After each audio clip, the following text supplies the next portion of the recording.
আজকের এই আলোচনায় সভাটিকে সফল করার জন্য যারা সার্বিক দিক থেকে সাহায্য এবং সহযোগিতা করেছেন তাদের প্রত্যেকের স্বতন্ত্রভাবে নাম ধরে ধরে শুকরিয়া আদায় করা সম্ভব নয়।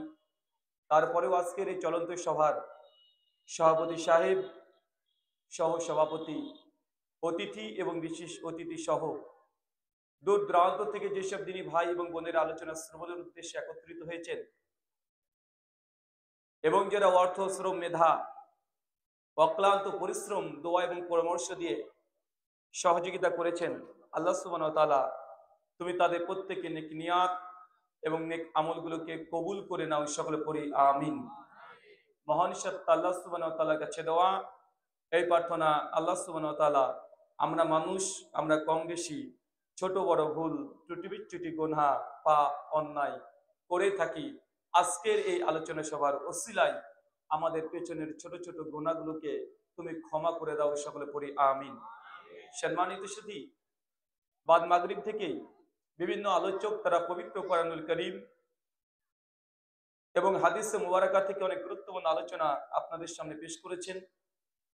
আজকের এই আলোচনা সভার অন্তিম লগ্নে আপনাদের সামনে উপস্থিত হয়েছি একটি নির্দিষ্ট বিষয়ের উপরে কোরআনুল কারীম এবং হাদিসে মুবারাকা থেকে বর্তমান বিশ্বকে সামনে রেখে কিছু কথা বলার উদ্দেশ্যে। আজকে যে বিষয়ে গুরুত্বপূর্ণ আলোচনা হবে, আলোচ্য বিষয় যে আমলে জান্নাতে ঘর পাওয়া যায়। কি বললাম বলেন তো? আরো জোরে বলেন। না, এমনটা তো বলিনি। জি, এটা হচ্ছে আমাদের বাঙালিদের ওয়াজ শোনা, মানে আমাদের বিষয়বস্তু কি আমরা এটাই বাড়ি পর্যন্ত নিয়ে যেতে পারি না। আমরা আলোচকরা বলি এক, আপনারা শুনবেন আর এক, আর কালকে চায়ের দোকানে গিয়ে বলবেন আর এক রকমের। যদি আমি বলে যে জায়েজ, আপনি অন্য মানসিকতা নিয়ে আলোচনা শ্রবণ করেছেন, কালকে গিয়ে বলবেন যে হুজুর তো এই কথা বলেনি, হুজুর তো এটা বলেছে, হয়তো দেখাচ্ছে এটা আমরা বলিনি। এমন দেখা যায় কি যায় না? আলোচ্য বিষয় যে আমলে জান্নাতে ঘর পাওয়া যায়, তার মানে বোঝা যাচ্ছে আজকের আলোচনা থেকে আমরা এমন কিছু জিনিস শিখবো যে শেখার মাধ্যমেই এমন কিছু ইবাদত, এমন কিছু আমলের কথা আমরা জানবো আজকে, যে আমলগুলো করতে যদি আপনি দুনিয়াতে পারেন, ইনশাআল্লাহ পরকালে মৃত্যুর পর যখন অচিরেই আল্লাহ সুবহানাহু ওয়া তাআলা আমাদেরকে পুনরুত্থান করবেন, সেই দিন বিচারের কার্যের শেষে মানুষকে আল্লাহ সুবহানাহু ওয়া তাআলা জান্নাত এবং জাহান্নাম দুই জায়গাতে রাখবেন। কিন্তু এমন কিছু মানুষ আছে এ দুনিয়াতে, এমন কিছু আমল, এমন কিছু কর্ম আছে যে আমল বা কর্মগুলো করলে মানুষ মৃত্যুর পরে জান্নাতে আল্লাহ সুবহানাহু ওয়া তাআলার পক্ষ থেকে ঘর পেয়ে যাবে। যে উনাকে বসে জায়গা করে দেন, নিয়ে আসেন। ভালো আছেন? ভালো আছে, বসেন। আলোচনা পূর্বে শ্রোতাদের দৃষ্টি আকর্ষণ করছি, আমার আলোচনাতে অনেকে ভাবতে পারেন ভারত থেকে বক্তা এসেছে, মনে হয় সুন্দর করে চমৎকার করে কোকিল কণ্ঠে সুর দিয়ে ওয়াজ করবে। প্রথমে বলে দিই, আমার আলোচনাতে কোনো সুর পাবেন না। আমি যে কাটা কাটা কথাগুলো বলছি, এগুলো আমার আলোচনা, এগুলো আমার ওয়াজ, এইগুলো আমার লেকচার বলতে পারেন, এগুলো আমার বক্তব্য বলতে পারেন, এটাই খুতবা। মানে আমার আলোচনাতে ভাবতে পারেন অনেকে যে ভারত থেকে বক্তা নিয়ে এসেছি, অনেক নাম যশ শুনেছি, মানে এমন ভাবে এসে আলোচনা করবে, দু চারটে হিন্দি সিনেমার গানও বলতে পারে অথবা গজল বলতে পারে। কারণ এখনকার বর্তমান দেখা যায় বাঙালিদের মধ্যে ওয়াজ মাহফিলের নামে এমন পঞ্চরসের আয়োজন মূলত বক্তা এবং শ্রোতা দুজনে করে থাকে, আছে না নাই? মানে বক্তার কোয়ালিটি যেমন, শ্রোতার ডিমান্ড অনুযায়ী বক্তা সেভাবেই চলে। যদি শ্রোতা বলে যে হুজুর একটু বিড়ি খাওয়া দেখান তো, ওই যে ওখানে ওই ওয়াজটা করেছিলেন বক্তা এখন বিড়ি খাওয়াই দেখাচ্ছে, আছে না নাই? মানে এখন বর্তমান প্রেক্ষাপটে দেখা যায় যে শ্রোতাদের ডিমান্ড যা, বক্তা আলোচনা করে তাই। আর অনেক রকমের বক্তা, হরেক রকমের বক্তা আছে, 36 ইঞ্চি বক্তাও পাওয়া যায় বাংলাতে, আছে না? এখন একে বক্তব্য শুনতে আসে না দেখতে আসে। রাত্রিবেলাতে নারী ছিল, দিনে পুরুষ হয়ে গেছে, এটা এখন বক্তা, আছে না নাই? এক কণ্ঠে 10 জন বক্তার আলোচনাকে নকল করে সুর দিয়ে আলোচনা করতে পারে, এটাও বক্তা, এটাও জনপ্রিয়তা, আছে না নাই? একসঙ্গে 7 রকমের আজান দিতে পারে, ও বক্তা। চমৎকার চমৎকার গজল শোনাতে পারে, ও বক্তা। মানে বক্তারা যেমন কোনো কোয়ালিটি, অনেক রকমের হরেক রকমের শ্রোতাদের তাদের কোয়ালিটি অনেক রকমের আছে। তাই আগে থেকেই আমি আপনাদের মানসিক প্রস্তুতি চাচ্ছি যে আমার আলোচনাতে কোনো বক্তব্যের মধ্যে কোনো গজল, কোনো গান, কোনো হাসি কান্না এমন কিছু পাবে না। জাস্ট কাটা কাটা কোরআন সুন্নাতে কিছু কথা বলবো, যে আমলগুলো করলে পরকালীন জীবনে ইনশাআল্লাহ আল্লাহ সুবহানাহু ওয়া তাআলা যে জন্য আমাদের সৃষ্টি করছেন তার জন্য আমরা যদি কামিয়াবি হতে পারি, সফল হতে পারি, সে উদ্দেশ্যে কিছু কথা। 2, আল্লাহ সুবহানাহু ওয়া তাআলা আপনাদের উদ্দেশ্যে বলছেন সূরা জুমার সূরা নম্বর 39 আয়াত নম্বর 18, আল্লাযীনা ইয়াস্তামিউনাল কওল ফায়াত্তাবিউনা হাসানা উলাইকা আল্লাযীনা হাদাহুমুল্লাহ ওয়া উলাইকা হুম উলুল আলবাব। বাংলা ভাব অনুবাদ, যারা মনোযোগ সহকারে কথা শ্রবণ করে। কি বলছে চাচা বলেন তো? আল্লাযীনা ইয়াস্তামিউনাল কওল, যারা মনোযোগ সহকারে কথা শ্রবণ করে, মানে কথা আপনাকে শুনতে হবে। কথা আপনি শুনবেন, এটা আল্লাহ সুবহানাহু ওয়া তাআলার ডিমান্ড যে না মানুষ তুমি কথা শোনো। কথা কে বলছে এটা গুরুত্বপূর্ণ নয়, বরং কার কথা বলা হচ্ছে এটাই গুরুত্বপূর্ণ। একটা হিন্দু যদি পণ্ডিত এসে যদি আজকে এই মাহফিল থেকে যদি বলে তোমরা মুসলমান, তাহলে কেন সুদ খাচ্ছ? আমরা তো জানি তোমাদের নবী বলে গেছে কেউ যদি জেনে বুঝে 1 টাকা সুদ খায়, মায়ের সঙ্গে জেনা করে যে পাপ হয়, তুমি একাই সেই পাপ করছো, তারপরে মুসলমান কেন সুদ খাচ্ছ? হোক লোকটা হিন্দু, হোক খ্রিস্টান, কথা ঠিক না ভুল? তার মানে কথা কে বলছে এটা গুরুত্বপূর্ণ নয়, কার কথা বলা হচ্ছে এটাই গুরুত্বপূর্ণ। এখন ইহুদি এসে যদি বলে খবরদার আপনারা মুসলমান, আপনার জন্য মদ খাওয়া হারাম, আল্লাহ সুবহানাহু ওয়া তাআলার নবী এসে জানিয়ে দিয়েছেন মদ হারাম, মুসলমান তারপরেও আপনারা মদ খান, আপনার লজ্জা লাগে না? এই কথা যদি কোনো ইহুদি, খ্রিস্টান, নাস্তিক যদি বলে, কথা ঠিক না ভুল? আপনাকে কথা শুনতে হবে। এটা আল্লাহ চাচ্ছেন আল্লাযীনা ইয়াস্তামিউনাল কওল, যারা মনোযোগ ছেড়ে কথা শ্রবণ করে, মানে কথা শোনা, এটা আপনার দায়িত্ব। দূরে যদি বসে থাকেন যে ও এই আলোচক আলাদা, এরা এই মাযহাবের নয়, ওরা ওই মাযহাবের নয়, এরা এই তরিকার নয়, ওরা ওই তরিকার, ওরা সেই, যদি এমন করে দূরে বসে থাকেন, এটা কোনো মুমিনের সিফাত নয়। যদি সেই সময় তৎকালীন সাহাবীরা আল্লাহর নবীর কোরআন মাজিদ যদি শুনতে না চাইতেন, তাহলে হেদায়েত পেত না? শোনা, দূরে বসে থাকা, মানুষকে আটকিয়ে রাখা যে কোরআনের মজলিসে যাবে না, এটা মুমিনের সিফাত নয়। এটা আবু জাহেল, উতবা, সাইবা, এদের কোয়ালিটি, এদের চরিত্র।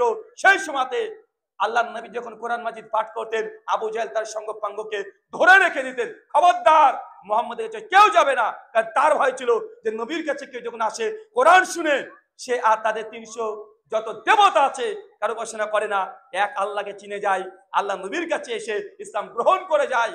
এটা আবু জাহেলের ভয় ছিল কি ছিল না? আপনাকে কথা শুনতে হবে, শোনার মতো হিম্মত তৈরি করতে হবে। যদি আপনি আগে থেকে বলেন যে না শুনবো না, এটা মুমিনের সিফাত নয়। এটা তৎকালীন সময় আবু জাহেল, আবু লাহাব, উতবা, সাইবা, এদের এই বৈশিষ্ট্য ছিল। আল্লাহ সুবহানাহু ওয়া তাআলা এরপরে জানাচ্ছেন যে কথা তো অবশ্যই শুনবে, বক্তার কথা শোনো, আর শোনা মানেই সব কথা গ্রহণ করা যাবে না। ফায়াত্তাবিউনা হাসানা, আলোচক যে আলোচনা করলো এর মধ্যে যেগুলো সবচেয়ে আহসান, উত্তম, গুড, বেটার, বেস্ট, সবচেয়ে ভালো ভালো কথাগুলোকে গ্রহণ করে নাও। গ্রহণ করার মতো হৃদয় লাগবে, মানে শুনবো আর মেনে নেবো না এমনটা নয়, মানে শোনার পরে উত্তম কথাগুলোকে আপনাকে গ্রহণ করতে হবে। এমন সমস্যা তো এটাই, উত্তম কথা কোনটা বুঝবো কিভাবে? আমি যে কথাগুলো বলছি এগুলো কি উত্তম কথা? না। আমি যদি কোরআনের কোনো তাফসীর নিজের জাতি তাফসীর করি, ব্যাখ্যা করি, মনের মতো ব্যাখ্যা করি, এটা উত্তম কথা নয়। কবি কাজী নজরুল ইসলামের কথা সব কথা উত্তম নয়, অ্যালবার্ট আইনস্টাইনের সব কথা উত্তম নয়। আল্লাহর দাবি আহসান, উত্তম কথাগুলোর অনুসরণ করো, গ্রহণ করে নাও। উত্তম কথা কি? সহিহ মুসলিম কিতাবুস সালাত হাদিস নাম্বার 850, আল্লাহ নবী বলছেন ফাইন্না খায়রাল হাদিসি কিতাবুল্লাহ, সবচাইতে উত্তম কথা, ভালো কথা, দামি কথা কিতাব আল্লাহ, আল্লাহর কথা, আল্লাহর কিতাবের কথা। চাচা বলেন তো সবচেয়ে উত্তম কথা কোনটা? আরো জোরে বলেন। সবচেয়ে উত্তম কথা, দামি কথা সেটা আল্লাহর কথা। যদি আল্লাহর কথা যদি আপনার নিজের বিরুদ্ধে চলে যায়, আপনার প্রতিবেশীর বিরুদ্ধে চলে যায়, বাপের বিরুদ্ধে চলে যায়, দেশের বিরুদ্ধে চলে যায়, তারপরেও ওই কথাটাই ওটা উত্তম কথা, ওটাই মানতে হবে। আমি জানি এই হাদিসগুলো যখন আপনি শোনেন তখন আপনার রাগ হয়ে যায়, মনে যেমন কেমন হয়। আবু দাউদ 4112 নম্বর হাদিস, আল্লাহ নবী জানাচ্ছেন কোন নারী যদি বাড়ির বাইরে বের হয়েছে, এত সেন গোলাপ এই সুগন্ধি মেখে আল্লাহ নবী ডাইরেক্ট সেনারকে বলছে বলছে জেনা কারিনি। এই কথা শুনে কেমন লাগে না? আল্লাহ নবী সাধারণত এই ধরনের শব্দ ব্যবহার করে নাই, কয়েকটা গুনাতে তিনি এই ধরনের শব্দ ব্যবহার করেছে, এক সুদ আর নারীদের সুগন্ধি মেখে বাড়ির বাইরে বের হওয়া, নবী ডাইরেক্ট বলছে বলছে জেনা কারিনি। কালকে আপনার মেয়েরা কোথায় গিয়েছিল? কালকে ছিল হ্যাঁ 14 ফেব্রুয়ারি, যাই নাই? শুধু 14 ফেব্রুয়ারি স্রোত 14 তারিখে থাকে না, 15 তারিখেও আছে। আজকেও ঢাকা গুলশান চলে যান, ধানমন্ডি চলে যান, বাংলাদেশের ক্যাপিটাল সিটি যেগুলো আছে সেগুলো ঘুরে আসেন।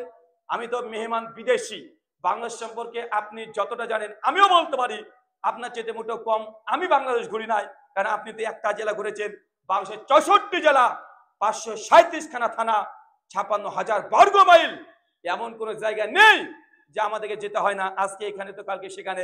আপনি যতটা বাংলাকে চিনেন তার চাইতে 1 ইঞ্চি হলেও আমি বাংলাকে চিনি না? আমি চিনি, তাই আপনাদেরকে আমি দেখেছি। আপনারা এই কাজটা করেন, তার জন্য আপনাকে আগে মানসিক প্রস্তুতি নিতে হবে যে কথা শ্রবণ করবেন অবশ্যই, সব কথা শুনে মানা যাবে না, গ্রহণ করা যাবে না। যেই কথাগুলো সেই কথাগুলো গ্রহণ করবেন যেটা কিতাব আল্লাহর কিতাবে আছে। যখন আপনাকে বলা হবে আপনি তখন মানতে বাধ্য, যে না মানেন একটু যদি অস্বীকার করে দেন, বিসমিল্লাহর বা থেকে মিনান জিন্নাতি ওয়ান সিন পর্যন্ত কেউ যদি একটা হরফকে যদি অস্বীকার করে দেয় সে মুসলমান না কাফের? আপনি পরোক্ষভাবে প্রতিদিন কতগুলো আয়াতকে অস্বীকার করেন জানেন? ডাইরেক্ট করছেন না, কিন্তু আপনি অস্বীকার করে ফেলেন। আল্লাহ তারপরে বলছেন উলাইকা আল্লাযিনা হাদাহুমুল্লাহ, যারা মনোযোগ দিয়ে কথা শোনে এবং ভালো ভালো কথাগুলোকে আমলে নেয়, আমি আল্লাহ তাদেরকে ধরে ধরে মূলত হেদায়েত দিয়ে থাকি। আল্লাহ যাকে তাকে হেদায়েত দেয় না, আল্লাহর কাছে হেদায়েতের অভাব নেই। আল্লাহ চাইলে আবু জাহলকে হেদায়েত দিতে পারতেন কি পারতেন না? উদবা, সাইবা, ফেরাউন, আমার দেশের নরেন্দ্র মোদীকে আল্লাহ হেদায়েত দিতে পারে না? আল্লাহ দেন না কেন? হেদায়েতের অভাব হয়ে গেছে? না, হেদায়েত পাওয়ার জন্য কিছু শর্ত আছে। প্রথম শর্ত শুনতে হবে, বেটা তো শুনেই না, আবু জাহল তো শুনেই নাই। ওমর বিন খাত্তাব যিনি ইসলামের বিরুদ্ধে ছিলেন, প্রথমে ছিলেন না? তিনিও বিরুদ্ধে ছিলেন।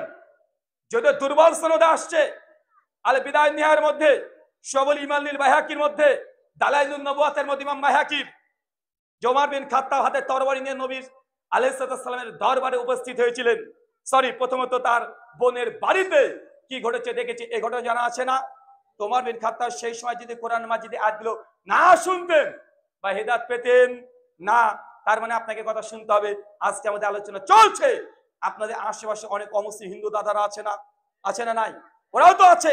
ওরা যদি মনে করে যেটা মুসলমানের, আমাদের তো এটা হরিবাসর না, এটা তো মুসলমানদের ওয়াজ মাহফিল, তাদের আলোচনা সভা, তাদের ধর্ম সভা।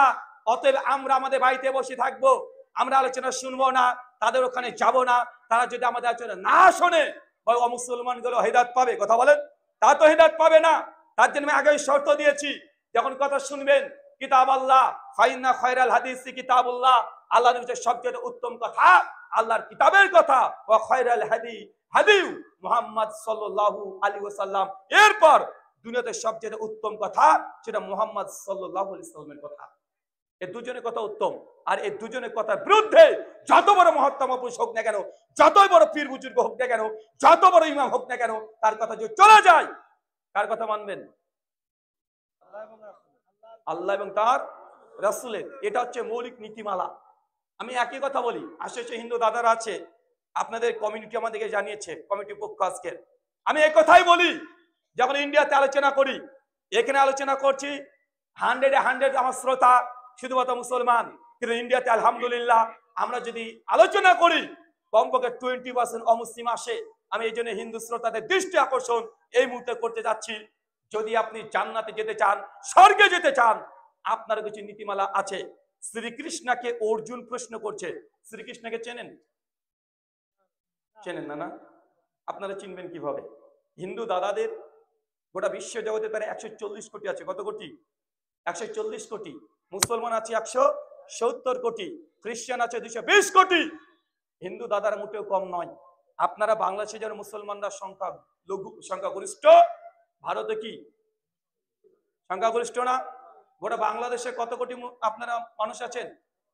18 কোটি 15 কোটি সামথিং মুসলমান, বাকি 2.5 থেকে 3 কোটি অন্য ধর্মের অনুসারী।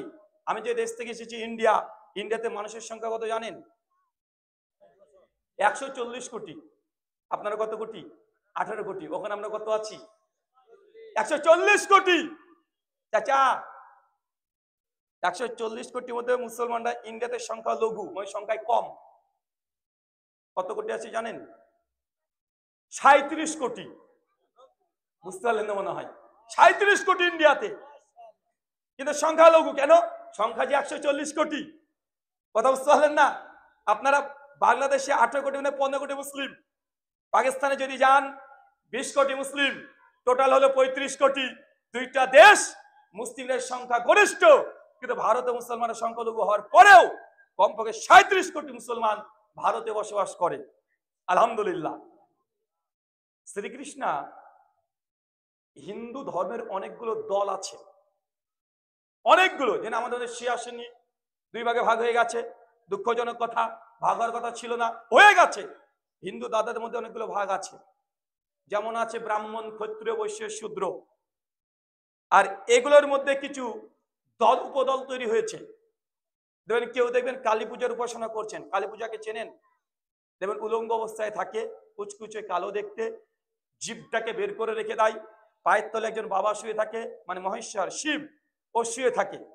এই যে মা কালী, এর ভক্ত অনেক আছে। আবার অনেকে আছে শ্রীকৃষ্ণের পুজো করে, তাকে মনে করে পরমেশ্বর, তিনি ভগবান, তিনি সর্বশ্রেষ্ঠ, তিনি গোটা বিশ্ব জগৎকে সৃষ্টি করেছেন, তিনি ধ্বংস করবেন, তিনি আবার পুনরুত্থান করবেন। এটা হিন্দু দাদাদের বিশ্বাস। কারণ বিশ্বাসে আমি অনুভূতিতে আঘাত দিতে চাই না, এটা তারা বিশ্বাস করে। কেউ আবার শিবকে মনে করে, কেউ বিষ্ণু, এরকম 33 কোটি স্বতন্ত্র দেবতা আছে। কিন্তু সবচাইতে জনপ্রিয় হিন্দু ধর্মের সবচাইতে বড় ঈশ্বর মনে করা হয় বৈষ্ণব মতবাদ অনুযায়ী শ্রীকৃষ্ণকে। আর তাদের একটা ধর্মগ্রন্থ, তার নাম শ্রীমদ ভাগবত গীতা। নাম শুনেছেন? শ্রীমদ ভাগবত গীতা, অধ্যায় নম্বর 16, শ্লোক সংখ্যা 23 এবং 24। অর্জুন শ্রীকৃষ্ণকে বলছে যে প্রভু, কোনটা ধর্ম আর কোনটা অধর্ম কিভাবে বুঝবো?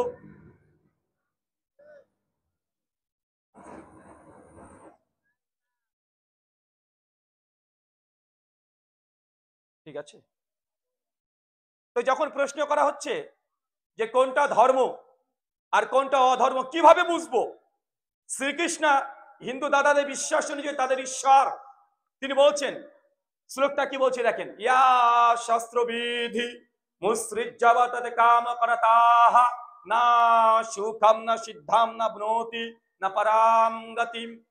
কি ভাবলেন যে ভারত থেকে কাকে ধরে নিয়ে আসলাম রে বাবা, ভুল করে? ঠাকুর না বলবি? ও দুটো দায়িত্ব যদি দিয়ে দেন মোটামুটি চালাতে পারবো, কেউ বুঝতে পারবে না। মানে শুধু একটু গোপটা এখন ছোট আছে, একটু যদি গোপটা বড় করে পাকিয়ে দিই ধরতে পারবে না।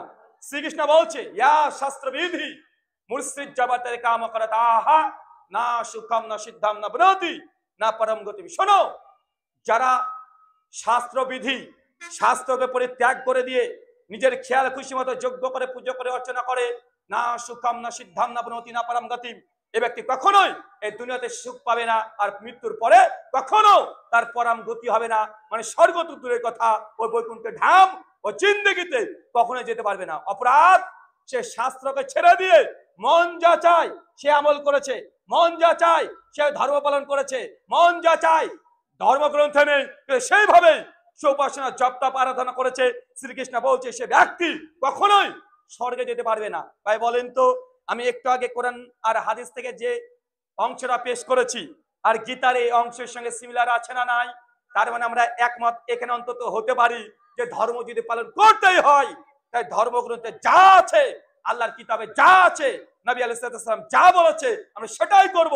এর বাইরে যদি করতে যাই সমস্যা আছে, আছে না নাই? 3 নম্বর একটা কথা আপনাদের সঙ্গে মনে রাখবেন, না জানার চাইতে ভুল জানা বেশি ক্ষতিকর। কি বললাম? একজন ব্যক্তি কিছু জানে না আর একজন ব্যক্তি জানে তবে ভুল জানে, কোনটা বেশি ক্ষতিকর? যে ভুল জানে এটা বেশি ক্ষতিকর। যে জানে না তাকে আপনি জানানোর চেষ্টা করবেন, ও কথা গ্রহণ করতে আগ্রহ প্রকাশ করবে। কিন্তু যে জানে কিন্তু ভুল জানে, তাকে যতই শেখান সে মানতে চাইবে না। চলেন কয়েকটা উদাহরণ দিয়ে বুঝতে পারবেন। সে বুখারী খুলবেন, কিতাবুস সালাত, হাদিস নাম্বার 444। আল্লাহ নবী বলছেন, কেউ যখন মসজিদে প্রবেশ করবে, সল্লু রাকাতাইন, 2 রাকাত নামাজ না পড়ে কেউ যদি না বসে, মানে মসজিদে ঢুকলে মসজিদের আদব আগে 2 রাকাত নামাজ পড়ে বসতে হবে। ভাই বলেন তো সমাজে কি আছে? এই আদব আছে? আরে মুসলিম মনে করে মসজিদে গিয়ে বসতে হবে, 10 সেকেন্ড হলেও বসতে হবে। ও বেটা আগে বসে তারপর উঠে নামাজ পড়ছে, আছে না নাই? আচ্ছা আল্লাহ নবী বলছে 2 রাকাত না নামাজ পড়ে কেউ যদি না বসে, সে বুখারী 428 নম্বর হাদিস। আল্লাহ নবী মেরাজ থেকে ফিরলেন, বেলালকে হচ্ছে, বেলাল কি এমন আমল করে গো বাবা, জান্নাতে দেখলাম পায়ের আওয়াজ পাচ্ছি। বেলাল তো টেনশন, ইয়া রাসূলুল্লাহ তেমন তো কিছু আমি করি না। অনেক চিন্তা করে বলছে, আল্লাহর নবী আমি যখন উজু করে মসজিদে প্রবেশ করি 2 রাকাত নামাজ আমি মিস করি না। আল্লাহ নবী বলছেন, এই ছোট্ট একটা ইবাদতের বরকতে জান্নাতে তোর পায়ের আওয়াজ পেয়েছি। চাচা আপনি কি করেন? আপনি তো মসজিদে গিয়ে আগে বসেন, তাহলে এই ফজিলত কার? তার জন্য আমি আগে বলেছি, না জানার চাইতে ভুল জানা বেশি ক্ষতিকর। ভুল যে জানে তাকে সংশোধন করা আরো বেশি কঠিন। একটা উদাহরণ দিই, এই ছোট ছোট সোনামণিরা 6 জন আজকে প্রাইজ নিয়ে এসেছে, আপনাদের মাদ্রাসা মুখ উজ্জ্বল করেছে না ভাইজান? একজন 50 বছরের বুড়ো চাচা আমার, উনি দেখাচ্ছে কোরআন মাজিদ উনি পড়তে পারেন না। এখন কোরআন মাজিদ যেহেতু পড়তে পারেন না, এখন নামাজ পড়তে হবে। নামাজে সূরা ফাতিহা লাগে কি লাগে না? সূরা ফাতিহা লাগে। অনেক কষ্ট তদবির করে সূরা ফাতিহা বাংলা উচ্চারণ দেখে দেখে শিখেছে, 50 বছর ধরে নামাজ পড়ছে। আর এমন এক সূরা ফাতিহা শিখেছে, যখন ফাতিহা পড়ে তখন মনে হয় যে ফাতিহা বললো না মন্ত্র বললো। ভাই এমন মানুষ আছে না নাই? তাদেরকে অপমান করার জন্য বলছি না, জাস্ট বোঝানোর জন্য বলছি আপনাকে, এরকম আছে না নাই? এখন ওই ব্যক্তি বয়স 50, কিন্তু সূরা ফাতিহা জানে কিন্তু ভুল শিখেছে, এরকম মানুষ আছে না? আর একজন 3 বছরের ছেলে আপনার গ্রাম থেকে যাকে থেকে ধরে নিয়ে এসে দিয়ে দেন, যদি হাফেজ সাহেবকে যদি দিয়ে দেন যে হাফেজ সাহেব আমার এই ছোট্ট সোনামণিকে সূরাতুল ফাতিহা একটু পড়ে ওকে শিখিয়ে দেন তো। আর ওইদিকে ওই 50 বছর চাচাকে যদি বলা হয় একদম মক্কা মদিনা থেকে মসজিদুল হারামের ইমাম শেখ সুদাইসকে যদি ধরে নিয়ে এসে বলা হয় যে শেখ সুদাইস সাহেব আমাদের এই চাচা 50 বছর বয়স, এই ফাতিহা জানে তবে একটু উচ্চারণ ভুল ভালো হয়, তাকে শুদ্ধভাবে শিখিয়ে দেন তো। শেখ সুদাইস বলবে, ওকে যদি 1 বছরের সময় দেওয়া হয়, ও বলে আমি শহীদ হয়ে যাবে তাও ভালো, একে শেখানো আমার দ্বারা সম্ভব নয়। কেন বলেন তো? কেন জানে কিন্তু ভুল শিখেছে। আর যে জানে না, 1 সপ্তাহ সময় দেন, 3 দিন সময় দেন, 1 দিন সময় দেন, সুন্দর করে ও কিরাত পাঠ করে শোনাতে পারবে কি পারবে না? কারণ মানুষ যখন শিখে নাই, আপনি শিখে নিয়েছেন, আপনার জিহ্বা আলাদাভাবে কাজ করবে। যেটা শিখেছেন ব্রেন থেকে আগে ডিলিট করতে হবে, নতুন করে ইনস্টল করতে হবে, তারপরে ব্রেন ডেলিভারি দেবে আর জিহ্বাকে কাজ করাতে হবে অনেকটা। আমাদের সমাজে অনেক আমলি আছে, সেগুলো আমল মনে করছেন হচ্ছে আমল না, এমন আছে না নাই? মানে অনেক আমল করছেন আমল না, কিন্তু মানুষ মনে করছে আমল। আর মানুষ বলে, দেখেন ভাই জানি এই কথাগুলো কোরআন হাদিসে নাই, আমি জানি শবে বরাত কালকে পালন হয়ে গেল, 100 রাকাত নামাজ পড়ার হাদিস জামাতবদ্ধ ভাবে সমস্ত উলামাদের ঐক্যমতে এই হাদিসগুলো জাল। মাওলানা আব্দুল মালিক হাফেজাহুল্লাহ বাইতুল মুকাররমের তিনি এখন কি কথা বলেন, তিনি এখন খতিব। তার শবে বরাত নিয়ে মাসিক আল কাউসার 2012-তে আর্টিকেল দিয়েছে 2 খণ্ডে। তিনি আলোচনা করে জানিয়ে দিয়েছেন জামাতে একদম দলবদ্ধভাবে রাত্রিবেলাতে মসজিদে উপস্থিত হয়ে ইবাদত করা, ওই রাত্রে কবর জিয়ারত করা, হালুয়া রুটি করা, এগুলো বিদআত। আর যেমন তেমন বিদআত নয়, বিদআতে সাইয়্যা, নিকৃষ্ট বিদআত করলে জাহান্নামে যাওয়ার জন্য যথেষ্ট হয়ে যাবে। কিন্তু আমাদের সমাজে এখন আছে না নাই? তার মানে আপনি ইবাদত করতে আগ্রহী, কিন্তু আপনি জানেন এগুলো কোরআন হাদিস দ্বারা প্রমাণিত নয়, সালফে সালিহিনের আমল দ্বারা প্রমাণিত নয়, তারপরেও আপনি করছেন কেন? আপনার যুক্তি, আরে নামাজই তো পড়ছি, নামাজ পড়া কি খারাপ কাজ? আরে ভালো কাজই তো, কবর জিয়ারত তো করতে গেছি, এটা কি খারাপ কাজ? আরে হালুয়া খাওয়া কি না জায়েজ হারাম? আরে হালুয়া তো জায়েজ, তা আজকে 15ই শাবানের রাত্রিতে খেলাম তো, এটা হারাম হবে কেন বাবা? মনে হয় কি হয় না চাচা? চাচা এটা আপনার মনের কথা, কারণ আপনি ইসলামটাকে মানতে চাচ্ছেন আপনার আবেগ দিয়ে। কি দিয়ে? আবেগ দিয়ে। আরে হালুয়া তো জায়েজ। আপনাকে আরেক ধাপ এগিয়ে বলি, কলা জায়েজ কি জায়েজ নয়? আঙ্গুর জায়েজ কি জায়েজ নয়? আনারস বেদানা জায়েজ কি জায়েজ নয়? জায়েজ। একটা মুসলমানের দোকান বিক্রি হচ্ছে, একটা হিন্দু পণ্ডিত এসে এই কলা আঙ্গুর ফ্রুটস গুলোকে নিয়ে মন্দিরে চলে গেছে, একদম মা দুর্গার সামনে গিয়ে ওং ভূর্ভুবঃ স্বাহা, কিছু করেনি, শুধু প্লেটও করে নিয়ে ওং ভূর্ভুবঃ স্বাহা তৎসবিতুর্বরেণ্যং ভার্গো দেবস্য ধীমহি ধিয়ো না প্রচোদয়াৎ, গায়ত্রী মন্ত্র পাঠ করে দিয়েছে, যে 3 বার ফু দিয়েছে। বলেন তো চাচা, এই আম কলা যা ছিল আপনি মুসলমান, আপনাকে যদি সামনে দেওয়া হয়, খাওয়া জায়েজ না? না জায়েজ? কেন আম খাওয়া জায়েজ না? কিরে ভাই, উনি তো কিছু করেনি, থুতু মিশিয়ে দেয় নাই, ও শুধু প্লেটে করে মা দুর্গা ছিল ইয়া দেবী সর্বভূতেষু মতিরূপে শ্রীসংস্থিতাঃ নমস্তাস্যৈ নমস্তাস্যৈ নমস্তাস্যৈ নমো নমঃ মন্ত্র পাঠ করেছে, মুখ দিয়ে পাঠ করেছে, 3 বার ফু দিয়েছে, এমন কিছু তো করেনি, তা আম খাবার হারাম হয়ে যাবে কেন? কথা বলেন, কথা মানে বুঝতে পারলেন না? তার মানে বোঝা গেল আপনি ওই যে 15 সাবান কি খেয়েছেন? হালুয়া। হালুয়াটা ঠিক খারাপ নয়, কিন্তু ওই দিনটাকে মূল্যায়ন করে, নবী যেটা দেয় নাই মূল্যায়ন করে, বরকত আছে মনে করে ওই দিনে খাচ্ছেন, এই যে নবীর শরীয়তে নাই, আপনি বানিয়েছেন, এটাই হচ্ছে বিদআত, এটা হচ্ছে গোমরাহি। কথা কি বুঝতে পারলেন? আম কলা খাওয়া হারাম নয়, কিন্তু যদি মন্ত্র পড়া হয়ে গেছে এটার হালাল নয়, খেলে গুনাহ কাবিরা হবে। সূরা আন-নামের 145 নম্বর আয়াত। তার মানে আমরা বুঝলাম, আগে ইসলামটাকে বুঝার জন্য, ইবাদত করার জন্য আগে নীতিমালা উসুল তৈরি করতে হবে, মন যা চায় ওই আমল করা যাবে না। চাচা, নামাজ পড়া তো ভালো কাজ জানি, প্রতিদিন ফরজ নামাজ আপনারা কত রাকাত পড়েন? 17 রাকাত। কি বাবা, বাংলাদেশে 17 রাকাত হয় প্রতিদিন? কোন দ্বিমত আছে? হানাফি, শাফি, মালিকি, হাম্বলি, দেওবন্দি, বেরেলভি, জামাত ইসলামী, চরমনাই, এনাদপুরি, জৌনপুরি, রাজারবাগী, ফুলতলি, দেওয়ানবাগী, আটটসি, মাছ ভান্ডারি, কেউ বলেছে যে না ফরজ নামাজ 15 রাকাত? কে বলেছে? আমি বলছি আপনাকে, চাচা গতকাল ছিল শুক্রবার, কত রাকাত নামাজ পড়েছেন? কত রাকাত? জুমা কত ফরজ? তাহলে কত হলো জুমার দিনে? কত হলো? 2 কমেছে না? তার মানে বুঝা গেল 15 রাকাত। প্রতিদিন জোহর পড়ি 4, কিন্তু জুমা পড়েছে আজকে 2। এখন কেউ যদি বড় বুজুর্গ এসে বলে আরে বাবা রে বাবা, আরে ভাই কি বলেন আপনি, নামাজ পড়া তো ভালো কাজ, চলো আজকে জুমার দিন আমরা জুমা 4 রাকাত পড়বো, নামাজ পড়া তো ভালো কাজ, কেউ জুমা 4 রাকাত পড়তে রাজি আছেন? কেন রাজি নাই? নামাজই তো পড়বে, নামাজই তো পড়বে, নামাজ পড়া ভালো কাজ নাই? কথা বলে না। নামাজ পড়া ভালো কাজ না খারাপ কাজ? নামাজ পড়া তো ভালো কাজ। কেউ যদি জুমা 4 রাকাত পড়তে চায় আর যদি বলে নামাজ পড়া ভালো কাজ, বেশি বললে ক্ষতি কি বাবা? কোরআন হচ্ছে নাই তো কি হয়েছে, নামাজই তো পড়ছি, ক্ষতি আছে না নাই? ক্ষতি আছে। মানে 4 রাকাত যদি জুমা পড়েন, কবরে যাবেন, ফেরেশতা কি আপনাকে আপ্যায়ন করবে না লাঠি দিয়ে ওখানে শুরু করে দেবে? তার মানে বোঝা গেল কোন কোন সময় নামাজ পড়লেও গুনাহ হয়, হয় কি হয় না? সূর্য অস্ত যাচ্ছে সেই সময় যে নামাজ পড়েন, নামাজ পড়া জায়েজ না হারাম? আপনি বড় বুজুর্গ হতে যাচ্ছেন, আপনি ভাবছেন এমন ভাবে রোজা পালন করব, বেটা ঈদের দিনে রোজা পালন করছে, রোজা হবে? নেকি হবে না গুনাহ হবে? ওই এত বুজুর্গি দেখাচ্ছে, বলছে আমি তো আর পেটুক না রে বাবা, দেখছে 6টা 2 মিনিটে বাংলাদেশ ঢাকার টাইম অনুযায়ী ইফতারের সময় 6টা 2 মিনিট, বলছে আমি পেটুক নাকি 8 ঘন্টা না খেয়ে থাকতে পেরেছি, আর 1.5 ঘন্টা পারবো, ও 8টা থেকে ইফতার করবে, তার রোজা হবে না বাতিল? আল্লাহ নেই বলছে ইহুদিদের ইফতারের টাইম। কার ইফতারের টাইম? ইহুদিদের। মানে ইহুদিদের সব এটা ছিল, তারা একদম আকাশ অন্ধকার হয়ে তারপর তার ইফতার করে। তার মানে আপনাকে এতগুলো উদাহরণ দিয়ে বোঝানোর চেষ্টা করলাম, ইবাদত করলেই হয় না, ইবাদত ওটাই করতে হয় নবী যেটা দিয়েছে সেটাই, বাড়াবাড়ি করলেই এই ইবাদতের নামে আপনার গুনাহ হতে পারে। পারে কি পারে না? আল্লাহ সুবহানাহু ওয়া তাআলা তুমি বুঝার তৌফিক দান করে, সকলে পড়ি আমিন।